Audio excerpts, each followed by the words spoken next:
قبر سے سیدھی جہنم میں جانے والی عورتوں کے 6 گناہ کون سے ہیں؟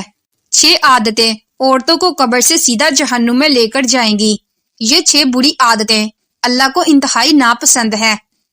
ایک دفعہ حضرت علی رضی اللہ عنہ اور حضرت فاطمہ رضی اللہ عنہا آپ صلی اللہ علیہ وآلہ وسلم کے گھر تشریف لے گئے۔ حضرت علی رضی اللہ عنہ فرماتے ہیں کہ جب ہم حضور نبی کریم صلی اللہ علیہ وآلہ وسلم کی خدمت اقدس میں حاضر ہوئے تو دیکھا کہ نبی کریم صلی اللہ علیہ وآلہ وسلم رو رہے ہیں اور آپ صلی اللہ علیہ وآلہ وسلم پر گڑیا تاری ہے۔ جب میں نے آپ صلی اللہ علیہ وآلہ وسلم کی یہ حالت دیکھی تو عرض کیا، یا رسول اللہ صلی اللہ علیہ وآلہ وسلم، میرے ماں باپ آپ پر قربان ہوں، آپ کو کس چیز نے رلایا ہے؟ تو آپ صلی اللہ علیہ وآلہ وسلم نے جواب میں فرمایا، میں نے شب معراج میں اپنی امت کی عورتوں کو جہنم کے اندر قسم قسم کے عذابوں میں مبتلا دیکھا ہے، اور ان کو جو عذاب ہو رہا ہے وہ اتنا شدید اور ہولناک تھا کہ اس عذاب کے تصور سے مجھے رونا آ رہا ہے۔ پھر حضور اقدس صلی اللہ علیہ وآلہ وسلم نے اس کی وضاحت فرمائی کہ میں نے جہنم کے اندر عورتوں کو کس کس طرح کے عذاب میں مبتلا دیکھا۔ چنانچہ آپ صلی اللہ علیہ وآلہ وسلم نے فرمایا، میں نے ایک عورت کو دیکھا کہ وہ اپنے بالوں کے ذریعے جہنم کے اندر لٹکی ہوئی ہے اور اس کا دماغ ہنڈیا کی طرح پک رہا ہے۔ ایک تو خود جہنم کے اندر ہونا بذات خود کتنا ہولناک عذاب ہے، اور پھر بالوں کے بل لٹکنا، یہ انتہائی تکلیف دہ عذاب ہے۔ اس کے بعد پھر دماغ کا پکنا، یہ تیسری سزا ہے۔ آپ صلی اللہ علیہ وآلہ وسلم نے فرمایا، میں نے دوسری عورت کو جہنم میں اس طرح دیکھا کہ وہ زبان کے بل لٹکی ہوئی ہے۔ تیسری عورت کو میں نے دیکھا کہ اس کے دونوں پاؤں سینے سے بندھے ہوئے ہیں اور اس کے دونوں ہاتھ پیشانی کے ساتھ بندھے ہوئے تھے۔ چوتھی عورت کو میں نے اس طرح دیکھا کہ وہ چھاتیوں کے بل جہنم میں لٹکی ہوئی ہے۔ پھر پانچویں عورت کو میں نے اس حالت میں دیکھا کہ اس کا چہرہ خنزیر کے چہرے کی طرح اور اس کا باقی جسم گدھے کی طرح ہے، مگر حقیقت میں وہ عورت ہے اور سانپ اور بچھو اس کو لپٹے ہوئے ہیں۔ پھر آپ صلی اللہ علیہ وآلہ وسلم نے فرمایا کہ چھٹی عورت کو میں نے اس حالت میں دیکھا کہ وہ کتے کی شکل میں ہے اور اس کے منہ کے راستے سے جہنم کی آگ داخل ہو رہی ہے اور پخانے کے راستے سے آگ نکل رہی ہے، اور عذاب دینے والے فرشتے جہنم کے گزر سے اس کو مار رہے ہیں۔ اس کے بعد حضرت سیدنا فاطمہ رضی اللہ عنہا نے عرض کیا کہ ابا جان، ان عورتوں پر یہ عذاب ان کے کون سے اعمال کی وجہ سے ہو رہا تھا؟ ان کے جواب میں نبی کریم صلی اللہ علیہ وآلہ وسلم نے ارشاد فرمایا کہ جس عورت کو میں نے سر کے بالوں کے ذریعے جہنم میں لٹکتا ہوا دیکھا اور جس کا دماغ ہنڈیا کی طرح پک رہا تھا، اس کو یہ عذاب گھر سے ننگے سر جانے کی وجہ سے ہو رہا تھا۔ وہ عورت نامحرم مردوں سے اپنے بال نہیں چھپاتی تھی۔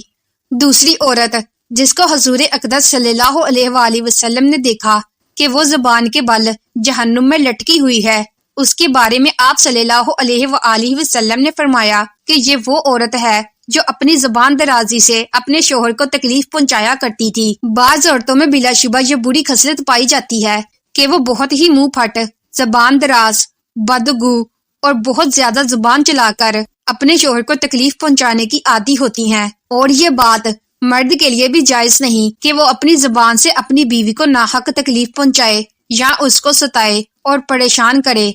مرد کے لیے یہ بات باعث عذاب اور باعث وبال ہے، لیکن اس حدیث میں یہ بات خاص عورتوں کے متعلق بیان کی جا رہی ہے کہ بات بات پر شوہر سے لڑنا اور بدتمیزی کرنا اور ایسی باتیں کرنا کہ جس سے شوہر کا دل دکھے، ایسی خواتین کے بارے میں یہ عذاب بتایا گیا ہے کہ انہیں جہنم میں زبان سے لٹکایا جائے گا۔ تیسری عورت جس کو حضور پاک صلی اللہ علیہ وآلہ وسلم نے دیکھا کہ وہ اپنی چھاتیوں کے بل لٹکی ہوئی ہے، اس کے بارے میں آپ صلی اللہ علیہ وآلہ وسلم نے فرمایا کہ یہ وہ عورت ہے جو شادی شدہ ہونے کے باوجود دوسرے مردوں سے ناجائز تعلقات رکھتی تھی۔ شریف اور باحیا عورتیں تو اس کا تصور بھی نہیں کر سکتی، اسی طرح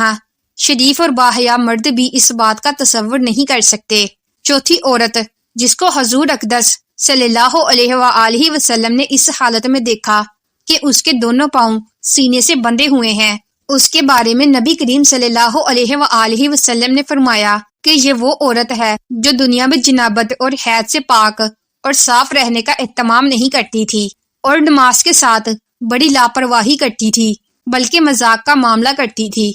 پانچویں خاتون جس کو حضور اقدس صلی اللہ علیہ وآلہ وسلم نے اس حالت میں دیکھا کہ اس کا چہرہ خنزیر کی طرح ہے اور باقی جسم گدھے کی طرح اور سانپ اور بچھو اس کو لپٹے ہوئے ہیں، اس کے بارے میں آپ صلی اللہ علیہ وآلہ وسلم نے فرمایا کہ یہ وہ عورت تھی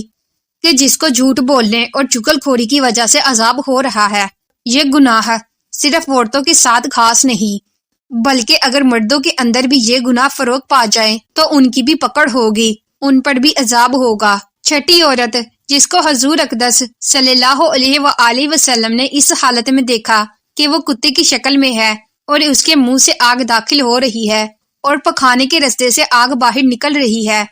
اور فرشتے جہنم کے گزر سے اس کو مار رہے ہیں، اس کے بارے میں آپ صلی اللہ علیہ وآلہ وسلم نے فرمایا اس عورت کو یہ عذاب دو گناہوں کی وجہ سے ہو رہا ہے، ایک حسد کی وجہ سے، دوسرا احسان جتلانے کی وجہ سے۔ حضرت عبداللہ بن عباس رضی اللہ عنہ بیان کرتے ہیں کہ رسول اللہ صلی اللہ علیہ وآلہ وسلم نے فرمایا مجھے آگ دکھائی گئی تو میں نے اس جیسا خوفناک منظر کبھی نہیں دیکھا اور میں نے جہنم میں اکثریت عورتوں کی دیکھی تو صحابہ رضوان اللہ علیہ اجمعین کہنے لگے کہ اے اللہ کے رسول صلی اللہ علیہ وآلہ وسلم وہ کیوں؟ تو نبی کریم صلی اللہ علیہ وآلہ وسلم نے فرمایا اپنے کفر کی وجہ سے۔ تو آپ صلی اللہ علیہ وآلہ وسلم سے یہ پوچھا گیا کہ وہ اللہ تعالیٰ کے ساتھ کفر کرتی ہیں تو نبی کریم صلی اللہ علیہ وآلہ وسلم نے فرمایا کہ وہ خاوند کی ناشکری کرتی ہیں۔ اگر آپ ان میں سے کسی کے ساتھ زندگی بھر احسان کرتے رہو تو پھر وہ آپ سے کوئی چیز دیکھ لے تو یہ کہتی ہیں کہ میں نے ساری زندگی تم سے کوئی خیر نہیں دیکھی۔ حضرت سید خدری رضی اللہ عنہ بیان کرتے ہیں کہ نبی کریم صلی اللہ علیہ وآلہ وسلم عید الاضحیٰ یا عید الفطر کے لیے عیدگاہ کی طرف نکلے تو عورتوں کے پاس سے گزرے تو فرمانے لگے اے عورتوں کی جماعت صدقہ خیرات کیا کرو، بے شک مجھے دکھایا گیا ہے کہ تمہاری جہنم میں اکثریت ہے۔ تو وہ کہنے لگی اے اللہ کے رسول صلی اللہ علیہ وآلہ وسلم وہ کیوں؟ تو نبی کریم صلی اللہ علیہ وآلہ وسلم نے فرمایا تم گالی گلوچ بہت زیادہ کرتی ہو اور خاوند کی نافرمانی کرتی ہو، میں نے دین اور عقل میں ناقص تم سے زیادہ کوئی نہیں دیکھا، تم میں سے کوئی ایک اچھے بھلے شخص کی عقل خراب کر دیتی ہے۔ وہ کہنے لگی اے اللہ کے رسول صلی اللہ علیہ وآلہ وسلم تو ہمارا دین اور ہماری عقل میں نقص کیا ہے؟ تو نبی کریم صلی اللہ علیہ وآلہ وسلم نے فرمایا کیا عورت کی گواہی نصف مرد کے برابر نہیں؟ تو وہ کہنے لگی کیوں نہیں؟ تو نبی کریم صلی اللہ علیہ وآلہ وسلم نے فرمایا تو یہ اس کی عقل کا نقصان ہے، کیا جب کسی کو حیض آئے تو وہ نماز اور روزہ نہیں چھوڑتی؟ تو وہ کہنے لگی کیوں نہیں؟ تو نبی کریم صلی اللہ علیہ وآلہ وسلم نے فرمایا یہ اس کے دین کا نقصان ہے۔ تمام خواتین کو ہماری یہ نصیحت ہے کہ وہ اسلام کے شعار اور فرائض پر عمل کرے اور خاص کر نماز پڑھے اور ان اشیاء سے دور رہے جو کہ اللہ تعالیٰ نے حرام کی ہیں، خاص کر اس شرک سے جو کہ عورتوں کے اندر مختلف صورتوں میں پھیلا ہوا ہے، مثلا اللہ تعالیٰ کے علاوہ دوسروں سے حاجت پوری کروانا اور جادوگروں اور نجومیوں کے پاس جانا۔ ہم اللہ تعالیٰ سے دعا گو ہیں کہ وہ ہمیں اور ہمارے سب بہن بھائیوں کو آگ سے دور کرے اور ایسے قول و عمل کرنے کی توفیق دے جو اللہ تعالیٰ کے پسندیدہ ہو۔ اللہ پاک سے دعا ہے کہ اللہ پاک میری اور آپ کی بخشش فرمائے، آمین یا رب العالمین۔